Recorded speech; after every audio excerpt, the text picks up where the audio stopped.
దేవుళ్ళ పైన కంటిన్యూగా దాడులు జరుగుతున్నాయి అంటున్నారు.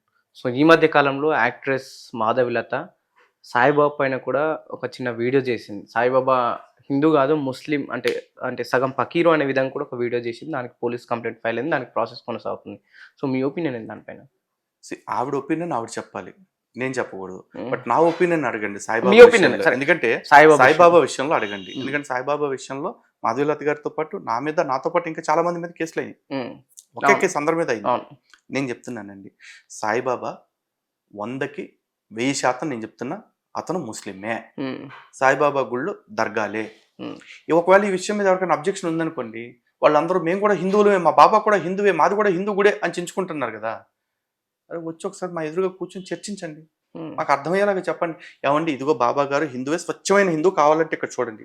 ఏమండి సాయి సంస్థాన్ ట్రస్ట్ స్వచ్ఛమైన హిందూ సంస్థ కావాలంటే చూడండి అని చెప్పండి. సో ఇంకా మార్చుకుంటాం కదా.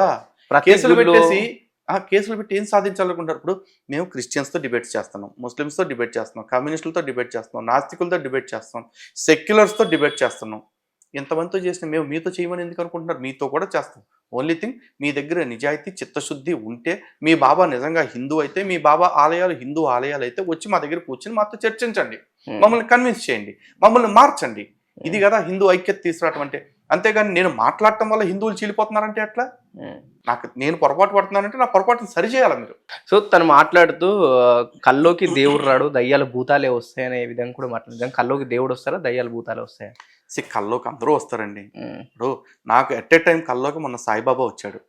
సాయిబాబా వచ్చి నేను ముస్లింనే, నువ్వు నా భక్తులతో గొడవ పడుతున్నావు కదా, నేను ముస్లిం నన్ను ఎట్లా నిరూపిస్తావో చూస్తా, నీ దమ్ము నీకు ఎంత దమ్ముందో చూస్తా, నువ్వు ఏం పిక్కుంటావు పిక్కు, నేను ముస్లిం ఎట్లా నిరూపిస్తావో చూస్తా అని ఛాలెంజ్ ఇచ్చాడు నాకు. నేను ఆ ఛాలెంజ్ స్వీకరించా. నువ్వు తురకోడివే అని చెప్పి నేను నిరూపిస్తా అని చెప్పేసి ఆలోచిస్తూ ధ్యానంలోకి వెళ్ళిపోయి తెలియకుండా. మళ్ళీ వెంటనే కల్లోకి శంకర భగవత్పాదుల వారు వచ్చారు, ఆదిశంకరాచార్యుల వారు వచ్చి, నాయన నిన్ను నా అంశతోనే భూమి మీదకి పంపించా, నిన్ను ఏ శక్తి అడ్డుకోలేదు, నువ్వు నమ్మిందే నిజం, నువ్వు నిజం వైపు నిలబడటానికే నేను పంపించాను.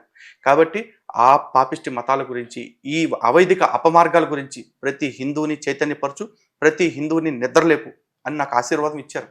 ఈ రెండు నాకు స్వప్న దర్శనంలోనే వచ్చినాయి. కాబట్టి దయ్యాలతో పాటు దేవుళ్ళు కూడా వస్తారు. నాకు ఇద్దరు వచ్చారు. సాయిబాబా ఇప్పుడు దయ్యా ఉంటుంది. నేను అలా అనలేదండి, వస్తారు, దేవుళ్ళు కూడా వస్తారంట. నాకు శంకర భగవత్పాదులు దేవుడు, ఆయన వచ్చాడు.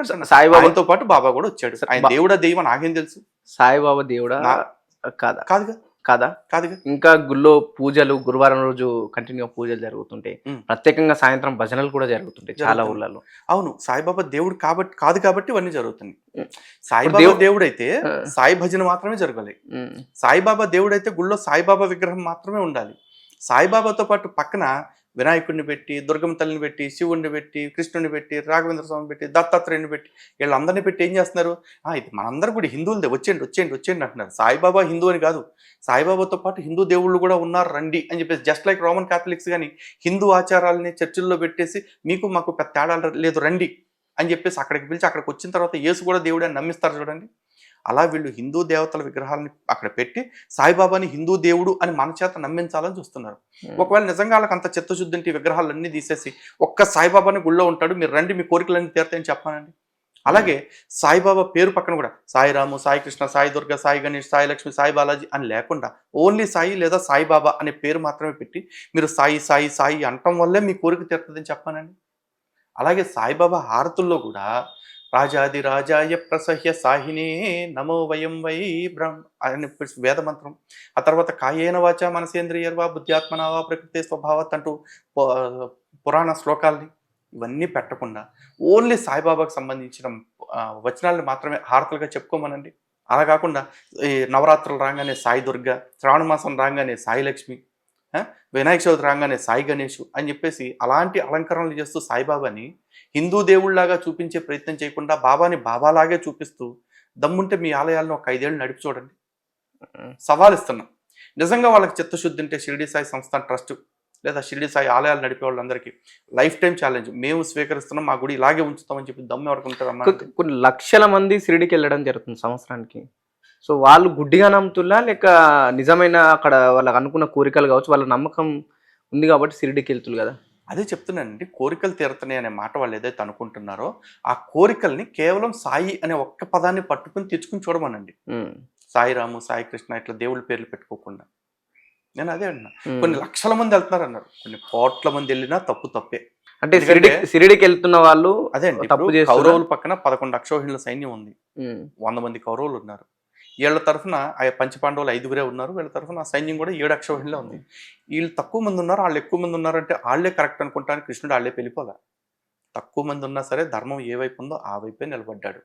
అది ధర్మానికి ఉన్న శక్తి. సిరిడికి వెళ్తున్న భక్తులు తప్పు చేస్తున్నా చేస్తున్నారుగా, తప్పు 100% చేస్తున్నారు. సిరిడికి వెళ్తున్న వాళ్ళం 100% చేస్తున్నారు. అంటే వాళ్ళు షిరిడీకి వెళ్ళటం తప్పని, బాబాని మొక్కటం తప్పని నేను అన్నట్లా. బాబాని హిందూ దేవుడు అనుకోవటం తప్పు, బాబాతో పాటు హిందూ దేవుళ్ళని పెడతాం తప్పు, బాబా పేరుకి హిందూ దేవి దేవతల పేర్లు పెట్టడం తప్పు, సాయి గాయత్రి అంటూ గాయత్రి మంత్రాన్ని సాయిబాబాకి అన్వయించడం తప్పు. ఇది వాళ్ళు చేస్తున్న తప్పు. వాళ్ళు ఓన్లీ సాయిబాబాని మొక్కుకుంటూ మాది సాయి మతం అని బతికేస్తే మాకు అభ్యంతరం లేదు. రైట్, ఫైనల్ ఒకటి చెప్పన్నా, హిందువులకు ఏం చెప్పదలుచుకున్నారు మా ఛానల్ నుంచి? కంటిన్యూగా హిందూ దేవి ఒకటే దేవతలపైన చెప్తున్నానండి, అటాక్ జరుగుతుంది. హిందువులు ఫస్ట్ ఆఫ్ ఆల్ ఈ అవైదిక మార్గాలు ఏవైతే ఉన్నాయో, అవైదిక మతాలు ఏవైతే ఉన్నాయో వాటన్నిటి పట్ల అప్రమత్తంగా ఉండండి. మిమ్మల్ని జాగరణ చేయటానికే, అవైదిక మతాలని ఖండించడానికే ఆనాటి శంకర భగవత్పాదుల యొక్క స్ఫూర్తితోటే ఈరోజు మేము కూడా రావటం జరిగింది. మమ్మల్ని కొద్దిగా రెగ్యులర్గా మేము చెప్పే మాటల్ని వింటూ ఉండండి. మేము ఎందుకు చెప్తున్నామనే ఇంటెన్షన్ని అర్థం చేసుకోండి. అలాగే హిందూ దేవీ దేవతల మీద ఎవడైతే దుష్ప్రచారం చేస్తున్నారో అలాంటి వాళ్ళ మీద మనం స్పందిస్తున్నాం. మరి మాది కూడా హిందూ ఆలయమే, మా దేవుడు కూడా హిందూ దేవుడే అనుకుంటున్న సాయిబాబా సంస్థాన్ ట్రస్ట్ వాళ్ళు ఏ రోజున ఎన్వేష్ లాంటి వాడి మీద కేసులు పెట్టలా, ఆ మల్లెపూల్ పాస్టర్ లాంటి వాడి మీద కేసులు పెట్టలా, హిందూ దేవీ దేవతల మీద దుష్ప్రచారాలు చేస్తున్న పాస్టర్ల మీద, దావా ప్రచారకుల మీద ఎవరి మీద కేసులు పెట్టట్లా. అలాగే హిందూ దేవీ దేవతలను అవమానిస్తున్న నాస్తిక బైర్ నరేష్ లాంటి పోరంబొగ్గాల మీద, కత్తి మహేష్ లాంటి వాళ్ళ మీద, కత్తి పద్మారావు లాంటి వాళ్ళ మీద పోరాటం చేయలేదు. ఎందుకు చేయట్లేదు అది కూడా వాళ్ళని నిలదీయండి.